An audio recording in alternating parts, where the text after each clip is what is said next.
တယောက်သေဆုံးသွားပြီဆိုလို့ရှိရင်ဝိညာဉ်ကလေးကအိမ်မော်က9ရက်မဆင်းဘူးဆိုပြီးတော့ပြောကြတာရှိသေးနော်တိဘက်လူမျိုးတွေယုံကြည်တာကတော့49ရက်ဂျပန်နိုင်ငံကဂျပန်တွေလည်းပဲ spirit ဆိုတာသူတို့ယုံကြည်ကြဒါလူမျိုးတိုင်းတွေဟာရှိတဲ့သဘောရှိအတ္တအသက်လက်ပြဝိညာဉ်ဟောင်းညမာတွေကြတော့လက်ပြတော့ခေါ်ဝိညာဉ်ကောင်းလို့လက်ပြလို့လူအသက်ကလေးဟာဘဝတစ်ခုအစပြုဖို့အတွက်ခြုံတန်းဖို့နေရာလေးတစ်ခုရှားနေတော့အဲ့ဒီရှားမတွေ့သေးလို့ခိတ္တခဏနားခိုတဲ့အန္တရာဘဝဆိုတဲ့ဂျာကာလာဘဝကလေးတစ်ခုရှိသေးတယ်လို့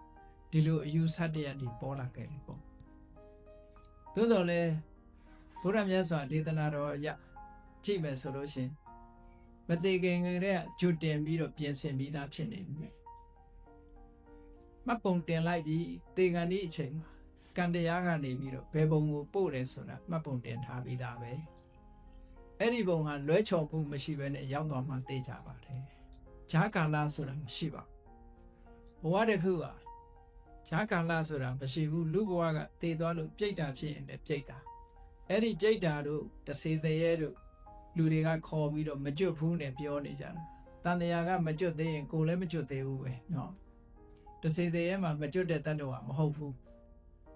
အားလုံးကမကျွတ်တဲ့ပုဂ္ဂိုလ်တွေကြီးပဲသို့တော့အစွဲလန်းတစ်ခုကြောင့်ကိုမမြင်ရတဲ့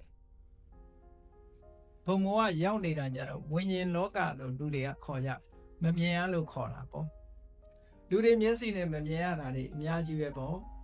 သို့တော့ကံတရားကနေစီမံဖန်တီးပေးလိုက်လို့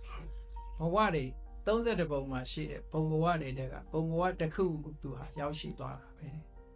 လူတွေတဲ့အနည်းဆုံးဖြစ်တာတော့ခေါင်းကပြိတ္တာဘုံဆိုတာအဲ့ဒါမျိုးပေါ့ပြိတ္တာဘဝရောက်နေပြီဆိုလို့ရှိရင်တော့စားရမယ်တောင်းရမယ်နေစရာမရှိစားစရာမရှိဒါပြိတ္တာဘုံရောက်တယ်ဆိုရင်တနေ့တော်သေးတယ်လို့ခေါ်သူ့တဲ့ဆိုတာနှစ်ပုံကြံသေးတယ်ငရဲနဲ့တိရစ္ဆာန်နော်ပြိတ္တာဘုံရောက်တဲ့ပုဂ္ဂိုလ်ကအမျှလေးဝေလို့တာရုခေါ်လိုက်ရင်ကောင်းကောင်းမွန်မွန်နေလို့ရသေးတယ်ပေါ့တိရစ္ဆာန်တို့ငရဲတို့ဆိုတာတော့မသိမချင်းကံမကုံမချင်းသွားရော